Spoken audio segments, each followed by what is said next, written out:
et de l'idéologie.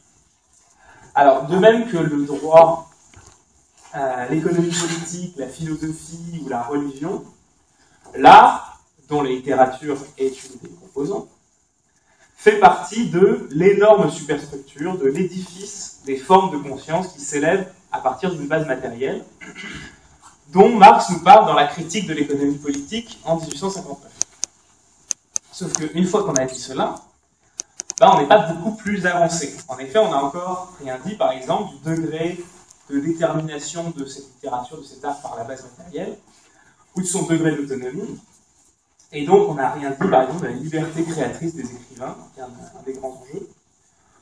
On n'a rien dit de la nature de ces déterminations. Est-ce que ce sont des déterminations de contenu? Est-ce qu'elles portent sur la forme? Est-ce qu'elles viennent de la classe sociale? Ou simplement de l'état des forces productives? C'est donc maintenant qu'il faut faire intervenir plus en détail le concept d'idéologie dans la multiplicité de ses significations, multiplicité qui a été mise en valeur par Alix lors de la première séance consacrée à ce sujet. Alors, on se souvient, Alix proposait notamment 3 définitions possibles qui se recoupent plus ou moins. D'une part, l'idéologie désigne toutes les idées, toutes les idéalités, en tant qu'elles sont le produit d'une organisation socio-économique. Donc n'importe quelle société, dans ce cas-là, produit son idéologie en général. L'idéologie désigne ensuite l'oubli ou l'occultation de cette origine matérielle des idées, la croyance en leur autonomie, voire en leur efficacité directe sur ou dans l'histoire. Donc autrement dit, l'idéologie en ce sens-là est un autre nom de l'idéalisme. Et l'idéologie désigne enfin les moyens idéals d'assurer la domination d'une classe sur une autre. Et en ce sens, on va parler d'idéologie bourgeoise, d'idéologie féodale, voire d'idéologie prolétarienne, sans nécessairement à chaque fois sous-entendre un travestissement de la réalité et de la vérité impliquée par l'idéologie. Ce sont les idées qui portent les intérêts d'une classe, qu'il s'agisse simplement de l'émanation de la pensée de cette classe ou de sa volonté d'utiliser les idées pour dominer. Voilà, donc à partir de ce concept complexe, on peut formuler un certain nombre de problèmes que pose la littérature. On ne peut pas répondre à tous ces problèmes. Alors, est-ce que la littérature, c'est une masse de discours qui peut toujours se réduire à des déterminations socio-économiques et donc à de l'idéologie? Ou est-ce qu'il y aurait quelque chose de neuf qui se crée dans une œuvre littéraire? Ensuite, est-ce que le concept d'idéologie doit s'appliquer à toute la littérature, ou à tous les écrits, ou seulement à une partie? Par exemple, est-ce que la bonne littérature cesserait d'être idéologique? Et est-ce que le marxisme doit faire une hiérarchie entre les œuvres selon ce critère? Est-ce que la littérature est un outil de domination de la classe bourgeoise? Ou est-ce qu'elle peut être au service du prolétariat, au service d'une cause, d'un projet politique révolutionnaire? Et est-ce que le concept d'idéologie doit servir à réduire la littérature à ses déterminations de classe, à ses déterminations matérielles, ou plutôt à faire ressortir, à faire découvrir et sentir des aspects jusque-là invisibles dans une œuvre? Bref, est-ce que son usage doit être plutôt polémique ou herméneutique? Et est-ce qu'il peut être l'un sans l'autre?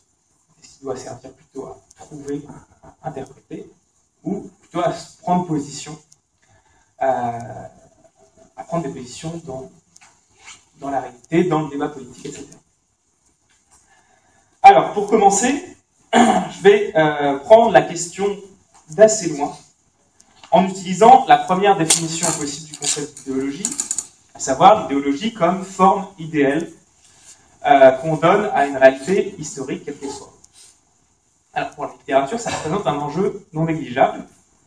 Ça signifie en fait que d'une manière ou d'une autre, la littérature parle du monde qui l'entoure, et ça n'a rien d'évident, évidemment. C'est-à-dire que pas mal de critiques,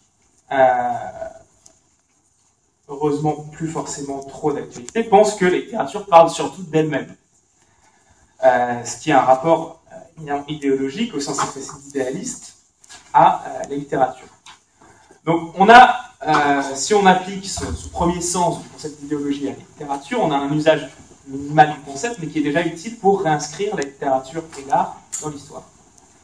Je vais simplement prendre un exemple mentionné par l'historien marxiste Guibois, qui est un spécialiste du Moyen-Âge, j'en avais parlé dans mon exposé sur le mode de production féodale, à propos de la question du paupérisme. C'est-à-dire que historiquement, il rappelle que le paupérisme, en fait, c'est un phénomène nouveau qui apparaît au XIe siècle, puisque jusque-là, on avait des pauvres, on avait des populations paysannes qui vivaient dans la précarité, mais la société paysanne était assez peu différenciée au point de vue économique, et en fait, avec l'accroissement économique qui représente le féodalisme, à partir du XIe siècle, les inégalités vont énormément se creuser, et au départ, ça va...